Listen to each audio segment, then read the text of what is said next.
वैसे तो कृष्ण का संपूर्ण जीवन ही एक प्रबंधन की किताब है, जिसे सैकड़ों हजारों बार कहा सुना जा चुका है। कुरुक्षेत्र में दो सेनाओं के बीच खड़े होकर भारी तनाव के समय कृष्ण ने अर्जुन को जो ज्ञान दिया, वो दुनिया का श्रेष्ठतम ज्ञान है। गीता का जन्म युद्ध के मैदान में दो सेनाओं के बीच हुआ। जीवन की श्रेष्ठतम बातें भारी तनाव और दबाव में ही होती हैं। अगर आप दिमाग को शांत और मन को स्थिर रखने की कोशिश करें तो सबसे बुरी परिस्थितियों में भी आप अपने लिए कुछ बहुत बेहतरीन निकाल पाएंगे। ये कृष्ण सिखाते हैं। गीता पढ़ने से पहले अगर इसी बात को समझ लिया जाए तो गीता पढ़ना सफल हुआ। कृष्ण का जीवन ऐसी ही बातों से भरा पड़ा है। जरूरत है नजरिए की। उनके जीवन से कुछ बातें अपना लो तो आपका पूरा जीवन बदल जाएगा। आवश्यकता हमारी है, हम उनके जीवन से लेना क्या चाहते हैं। कृष्ण मात्र कथाओं में पढ़ा या सुना जाने वाला पात्र नहीं है, वो चरित्र और व्यवहार में उतारे जाने वाले देवता हैं। कृष्ण से सीखें कैसे जीवन को श्रेष्ठ बनाया जाए। 10 बातें हैं जो अगर व्यवहार में उतार ली तो सफलता निश्चित मिलेगी। 1. शुरू से अंत तक जीवन संघर्ष ही है। कारागृह में जन्मे कृष्ण। पैदा होते ही रात में यमुना पार कर गोकुल ले जाया गया। तीसरे दिन पुतना मारने आ गई। यहाँ से शुरू हुआ संघर्ष देह त्यागने से पहले द्वारिका डुबोने तक रहा। कृष्ण का जीवन कहता है, आप कोई भी हो, संसार में आए हैं तो संघर्ष हमेशा रहेगा। मानव जीवन में आकर परमात्मा भी सांसारिक चुनौतियों से बच नहीं सकता। कृष्ण ने कभी किसी बात की शिकायत नहीं की, हर परिस्थिति को जिया और जीता। कृष्ण कहते हैं परिस्थितियों से भागो मत, उसके सामने डटकर खड़े हो जाओ, क्योंकि कर्म करना ही मानव जीवन का पहला कर्तव्य है। हम कर्मों से ही परेशानियों से जीत सकते हैं। 2. स्वस्थ शरीर से ही विजय है। कृष्ण का बचपन माखन मिश्री खाते हुए गुजरा। आज भी भोग लगाते हैं हम, लेकिन ये संकेत कुछ और है। आहार अच्छा हो, शुद्ध हो, बल देने वाला हो। बचपन में शरीर को अच्छा आहार मिलेगा तो ही इंसान युवा होकर वीर बनेगा। शरीर को स्वस्थ रखना है तो बचपन से ध्यान देने की जरूरत है। ये पेरेंटिंग के दौर से गुजर रहे युवाओं के लिए बड़ा मैसेज है। अपने बच्चों को ऐसा खाना दें जो उनको बल दे। सिर्फ स्वाद के लिए ही ना खिलाएं, तभी वे बड़े होकर स्वयं को और समाज को सही दिशा में ले जा पाएंगे। 3. पढ़ाई किताबी ना हो, रचनात्मक हो। कृष्ण ने अपनी शिक्षा मध्य प्रदेश के उज्जैन में सांदीपनी ऋषि के आश्रम में रहकर पूरी की थी। कहा जाता है 64 दिन में उन्होंने 64 कलाओं का ज्ञान हासिल कर लिया था। वैदिक ज्ञान के अलावा उन्होंने कलाएं सीखी। शिक्षा ऐसी ही होनी चाहिए जो हमारे व्यक्तित्व का रचनात्मक विकास करे। संगीत, नृत्य, युद्ध सहित 64 कलाओं कृष्ण के व्यक्तित्व का हिस्सा हैं। बच्चों में कोरा ज्ञान ना भरें, उनकी रचनात्मकता को नए आयाम मिले, ऐसी शिक्षा व्यवस्था हो। 4. रिश्तों से ही जीवन है, बिना रिश्तों के कुछ नहीं। कृष्ण ने जीवन भर कभी उन लोगों का साथ नहीं छोड़ा जिनको मन से अपना माना। अर्जुन से वे युवावस्था में मिले, ऐसा महाभारत कहती है, लेकिन अर्जुन से उनका रिश्ता हमेशा मन का रहा।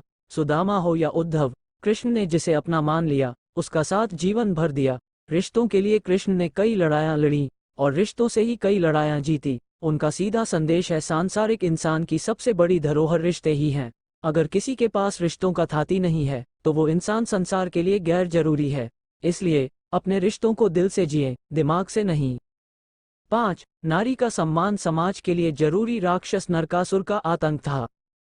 करीब 16,100 महिलाओं को उसने अपने महल में कैद किया था। महिलाओं से बलात्कार में उसे सुख मिलता था। कृष्ण ने उसे मारा। सभी महिलाओं को मुक्त कराया, लेकिन सामाजिक कुरीतियां तब भी थीं। उन महिलाओं को अपनाने वाला कोई नहीं था। खुद उनके घरवालों ने उन्हें दूषित मानकर त्याग दिया। ऐसे में कृष्ण आगे आए, सभी 16,100 महिलाओं को अपनी पत्नी का दर्जा दिया, समाज में उन्हें सम्मान के साथ रहने के लिए स्थान दिलाया। कृष्ण ने हमेशा नारी को शक्ति बताया, उसके सम्मान के लिए तत्पर रहे। पूरी महाभारत नारी के सम्मान के लिए ही लड़ी गई। आप कृष्ण भक्त हैं तो अपने आसपास की महिलाओं का पूरा सम्मान करें। कृष्ण की कृपा पाने का ये सरलतम मार्ग है। 6. आपके मतभेद अगली पीढ़ी के लिए बाधा ना बने। कम ही लोग जानते हैं कि जिस दुर्योधन के खिलाफ कृष्ण ने आजीवन पांडवों का साथ दिया, उसकी मौत का कारण भी कृष्ण की कूटनीति बनी। वो ही दुर्योधन रिश्ते में कृष्ण का समधी भी था। कृष्ण के पुत्र सांब ने दुर्योधन की बेटी लक्ष्मणा का अपहरण करके उससे विवाह किया था। क्योंकि लक्ष्मणा सांब से विवाह करना चाहती थी लेकिन दुर्योधन खिलाफ था, सांब को कौरवों ने बंदी भी बनाया था।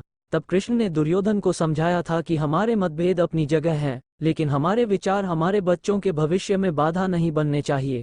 दो परिवारों के आपसी झगड़े में बच्चों के प्रेम की बलि ना चढ़ाई जाए। कृष्ण ने लक्ष्मणा को पूरे सम्मान के साथ अपने यहाँ रखा। दुर्योधन से उनका मतभेद हमेशा रहा, लेकिन उन्होंने उसका प्रभाव कभी लक्ष्मणा और सांब की गृहस्थी पर नहीं पड़ने दिया। 7. शांति का मार्ग ही विकास का रास्ता है। कृष्ण ने महाभारत युद्ध के पहले शांति से समझौता करने के लिए पांडवों और कौरवों के बीच मध्यस्थता की। हालांकि दोनों ही पक्ष युद्ध लड़ने के लिए आतुर थे, लेकिन कृष्ण ने हमेशा चाहा कि कैसे भी युद्ध टल जाए। झगड़ों से कभी समस्याओं का समाधान नहीं होता है। शांति के मार्ग पर चलकर ही हम समाज का रचनात्मक विकास कर सकते हैं। कृष्ण ने समाज की शांति से मन की शांति तक दुनिया को ये समझाया कि कोई भी परेशानी तब तक मिट नहीं सकती जब तक वहाँ शांति ना हो, फिर चाहे वो समाज हो या हमारा खुद का मन। शांति से ही सुख मिल सकता है, साधनों से नहीं। 8. हमेशा दूरगामी परिणाम सोचे। महाभारत में जुए की घटना के बाद पांडवों को वनवास हो गया। कृष्ण ने अर्जुन को समझाया कि ये समय भविष्य के लिए तैयारी करने का है। महादेव शिव, देवराज इंद्र और दुर्गा की तपस्या करने को कहा। कृष्ण जानते थे कि दुर्योधन को कितना भी समझाया जाए, वो पांडवों को कभी उनका राज्य नहीं लौटाएगा। तब शक्ति और सामर्थ्य की जरूरत होगी। कर्ण के कुंडल कवच पांडवों की जीत में आड़े आएंगे, ये भी वे जानते थे। उन्होंने हर चीज पर बहुत दूरगामी सोच रखी। कोई भी फैसला तात्कालिक आवेश में नहीं लिया। हर चीज के लिए आने वाली पीढ़ियों तक का सोचा। यही सोच समाज का निर्माण करती है। 9. हर परिस्थिति में मन शांत और दिमाग स्थिर रहे। पांडवों के राजसूय यज्ञ में शिशुपाल कृष्ण को अपशब्द कहता रहा। छोटा भाई था लेकिन मर्यादाएं तोड़ दी। पूरी सभा चकित थी, कुछ क्रोधित भी थे, लेकिन कृष्ण शांत थे, मुस्कुरा रहे थे। शांति दूध बनकर गए तो दुर्योधन ने अपमान किया। कृष्ण शांत रहे। अगर हमारा दिमाग स्थिर है, मन शांत है, तभी हम कोई सही निर्णय ले पाएंगे। आवेश में हमेशा हादसे होते हैं, ये कृष्ण सिखाते हैं। विपरीत परिस्थितियों में भी कभी विचलित नहीं होने का गुण कृष्ण से बेहतर कोई नहीं जानता। 10. लीडर बने, श्रेय लेने की होड़ से बचे। कृष्ण ने दुनिया भर के राजाओं को जीता था।